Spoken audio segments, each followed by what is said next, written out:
met John Hanning speaking. That is what is recorded in the history. The whole year the Kawaka just met one bearded, smelly white man. The whole year. I mean, speaking in the shower, he was coming all the way from the coast. The only thing we knew yesterday, the whole Kabaka of Uganda, was that he met this one lonely, lost wife. How is that possible? How is it possible? Then they teach us in primary school, Stanley passed Karagwe, he met Manika, he went to Mbarara, he's a slave. He was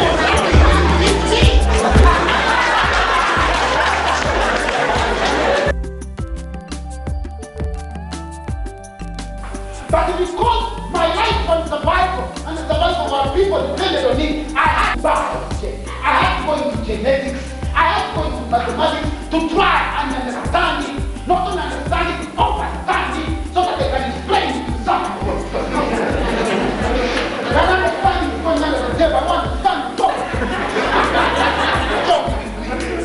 When I'm ready to go, I don't want to leave no stone unturned and turn every stone twice.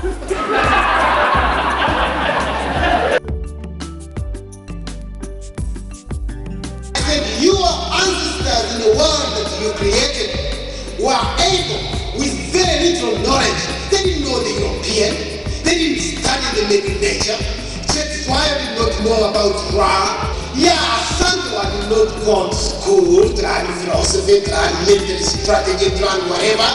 Yet in most of the time, they outfought, outfronted some of the best military genius that Europe had ever possessed. Do that at the time. If they were able to do that at the time, what about you?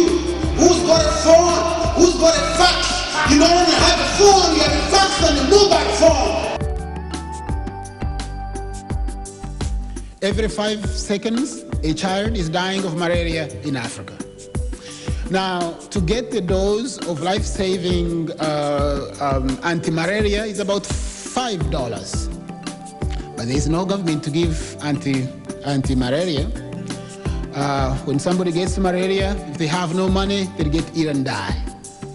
So the question that I was asking and many people were asking was, if you really want to help children, why begin with a disease that they don't have? Why not go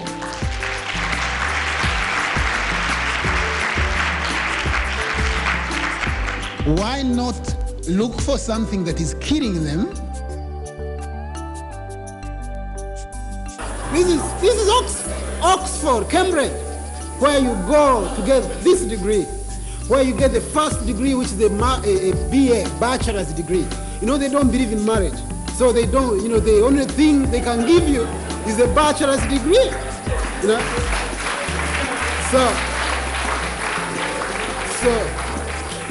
Because you can stumble on a conference like this and get shocked when a few ideas are thrown in your head. I don't believe what Nana Sekmet said.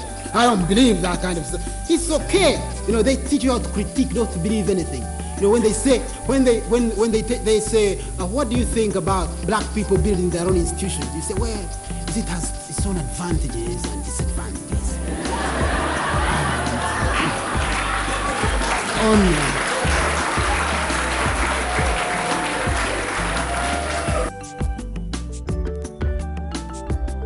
The high culture of Egyptian civilization that starts around the Nile Valley eventually ends up here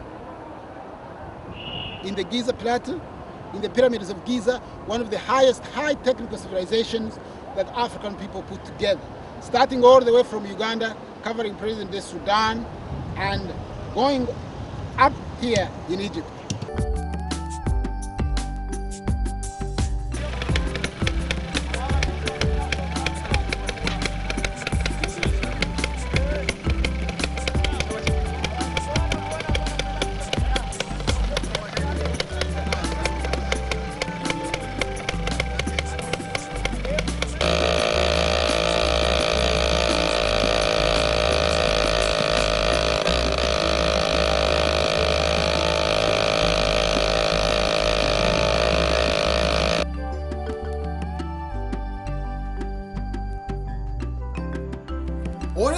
was established that more than 7 million years ago, a black woman stretched forth her hands under God and gave us the first human being.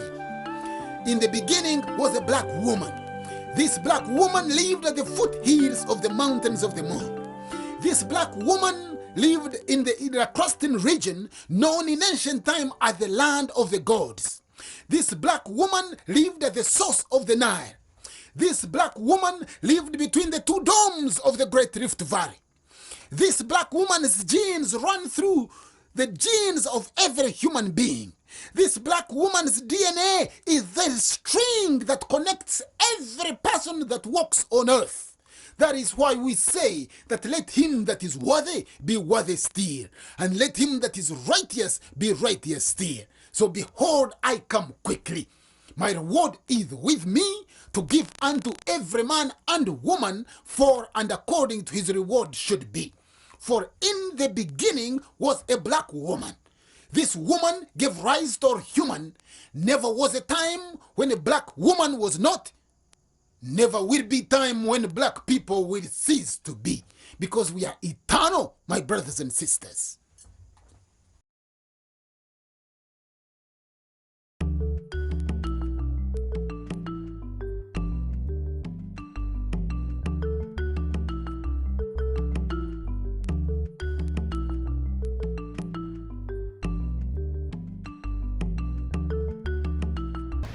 Long before our time, actually 1950 BC, around that period, we hear of an Egyptian pharaoh called Sem-was-ret, also known as Sesostris, one of the great pharaohs of ancient Egypt, who sent an expedition up to present-day Russia in an area called Korchia and left a big army there, sending a huge expedition onto the East African coast that would have sailed up to Sofara and past this island of Zanzibar and the coast of East Africa, and done brisk trade. So this island of Zanzibar and the coast of East Africa has attracted many sailors, many traders on different missions. Persians, Assyrians, Egyptians, Carthaginians, Phoenicians, who are also relatives of the Egyptians, would have come here to do different undertakings. We hear of the pharaoh Hatshepsut. Hatshepsut's expedition. Hatshepsut was an Egyptian pharaoh who was a woman who disguised herself as a man and ruled Egypt for a long time. She sends an expedition to Puntland. When you hear Puntland, Puntland was not just Somalia. Puntland included Kenya, Uganda, parts of Tanzania, and that expedition would have come to Malindi, Sofara, Zanzibar, and it would have traded with the interior, because we hear of the traders and the members of the expedition of Queen Hatshepsut going right into the interior up to present-day Uganda and Rwanda, and meeting a queen who had a big stetopegia, that her behind was very big, and they take her representation to the Queen of Egypt, which of course pleased the Queen. So these islands now are a major tourist attraction, and most of the people that you find here are those who have come into surfing and to relax at Zanzibar. Unfortunately, of course, there are very few people from Zanzibar who come to these islands, but its essence, the essence of its trade and its activities has not changed much for thousands of years. Beautiful. Moving from areas around Lake Tanganyika, where the population, or the people called the Hazabe, are reckoned to be the first people on earth. Different experiments and experiences and research carried out using the Y chromosome have traced the original human being to the Hazabe that live on Tanzania mainland. So from that small population of probably hundreds, thousands of people, you would have found that over a long period of time, this population expands and first live on the East African coast, and then they cross and populate islands like these of Zanzibar. Now, they would live in Zanzibar probably for 400, 500 years, and begin to develop navigation skills and to overcome the fear of the unknown, and develop the relevant technology that would move them from this island to populate areas like India, Madagascar, Andaman Island, Bismarck Archipelago, Japan, and China, and other areas. It is, really surprising. It's surprising human endeavor, to find that these areas which entertained our ancestors at a level of at the human stage of Homo sapiens sapien, have not changed much. The sea has been as welcoming and as hostile, to our ancestors then and to the sailors now. Except now, we have the knowledge of a compass. We have, big ocean liners, but at that time it was logs of wood, it was small dugout canoes. Navigation was sometimes undertaken using the help of male testicles, because they would tie a man on top of the canoe, and then they'd be able to tell the direction based on the bouncing of the water on the male testicles. I'm inside one of the slave dungeons in Zanzibar. This is a place that is locally known as Mkunazini, which was in ancient time one of the biggest slave trading markets in Eastern Africa.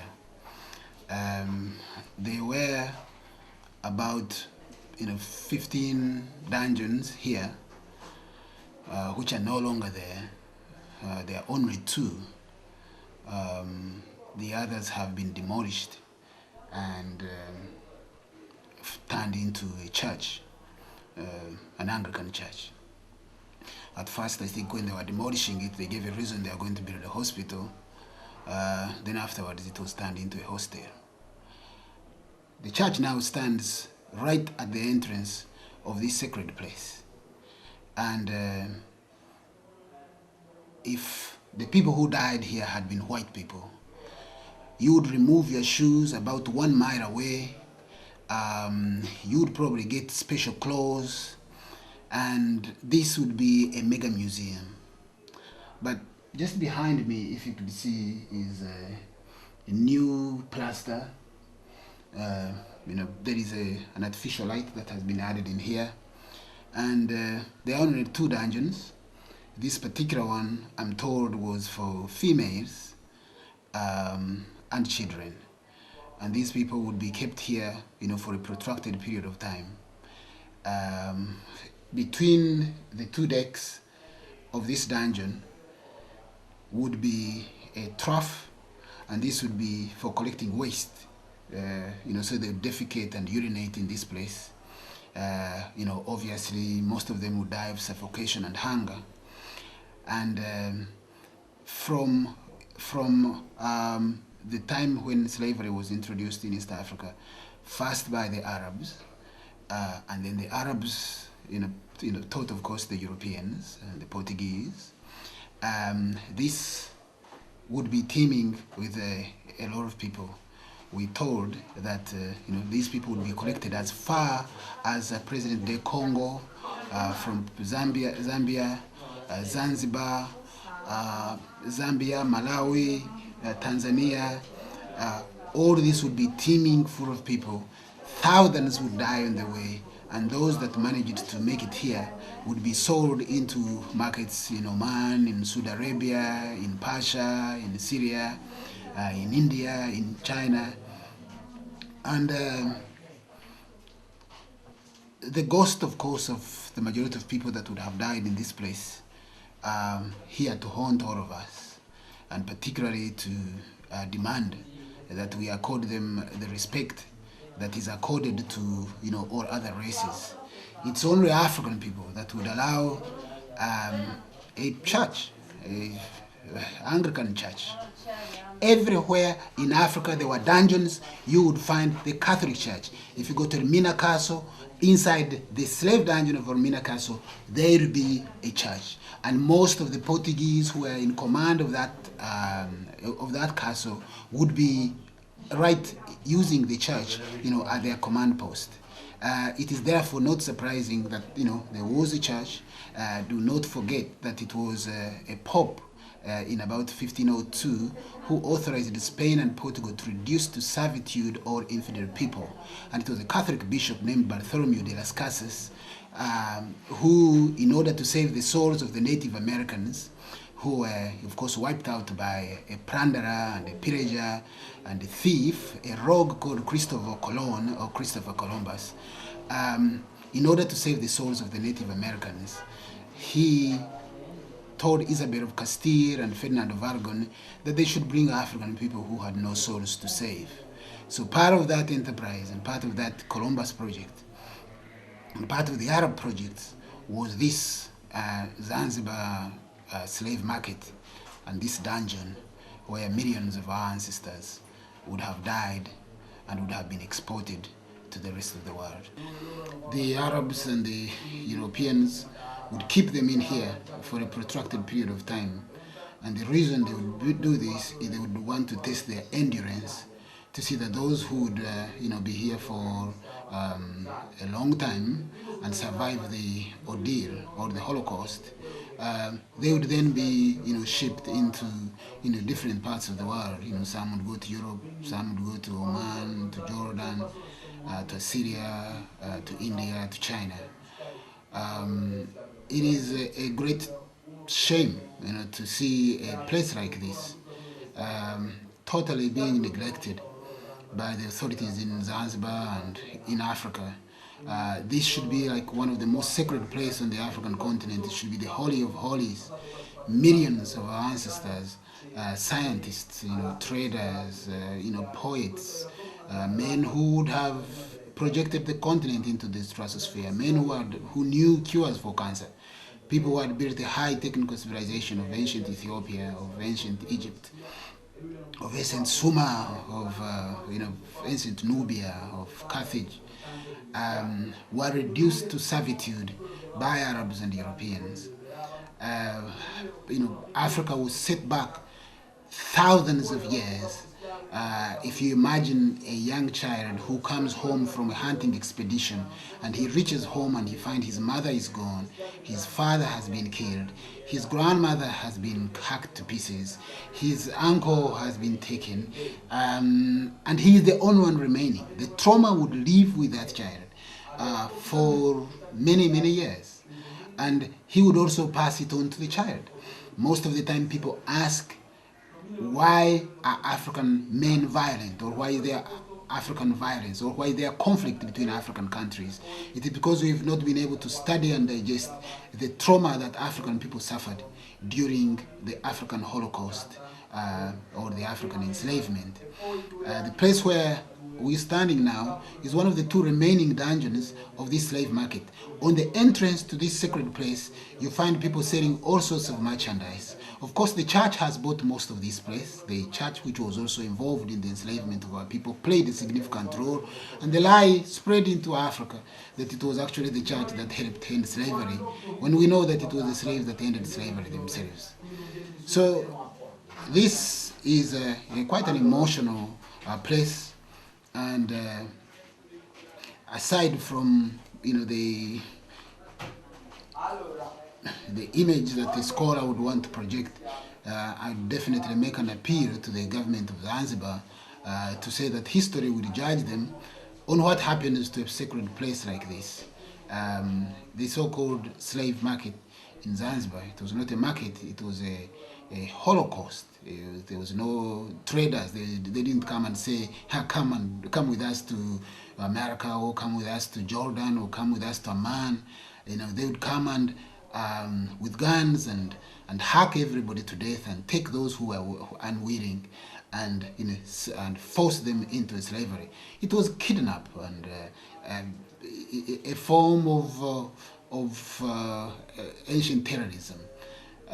So it is really humiliating for an African person to come to slave market in Zanzibar and find people selling all sorts of craft, and to see the due disrespect and disregard that is accorded to this place. Because in Africa, the best thing that you could do to a departed person is to preserve their name and also their place of rest and the journey that took them into their abode.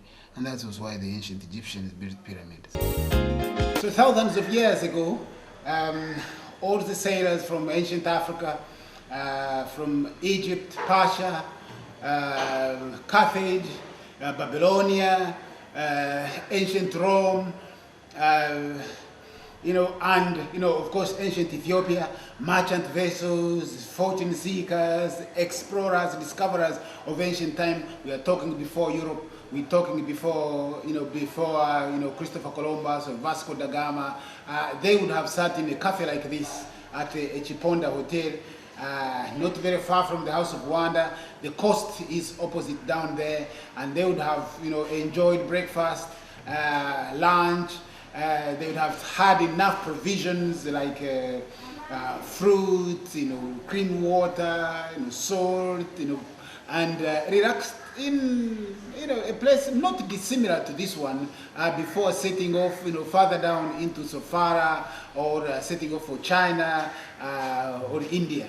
And again, a place like this would have seen brisk trade from India, from China, from Oman, from present-day Australia, from the Polynesian island, the Beachmas archipelago, and big ships not dissimilar to those anchored in the dock, including small dugout canoes, that protected for stability from different sides, having the sails at the top, would have been here, doing the right thing, and enjoying the quiet in the morning, a brisk in the evening, before setting off to distant lands, to the unknown or to the known, to bring profit to their nation, glory to their personality, or fame to their country or their tribe or their race, or to be to fall into disgrace and be dumped into the doldrums of history. I'm standing outside the former slave market in Zanzibar, which not long ago would have been bustling full of African people taken from the interior of Africa, held here into this market by Arabs and Europeans, and then sold into different parts of the world. If this place had seen a lot of white people die here, it would be one of the most sacred places in the world, and obviously I would not even be allowed to stand here or to wear shoes. But not very far away from where I'm standing is a garage. On the right is a hostel. Behind me is a restaurant and a market.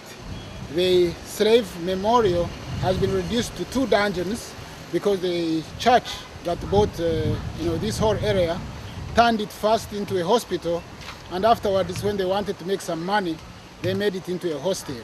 But for African people, the Zanzibar trade market or slave trade memorial will remain one of the most sacred establishments.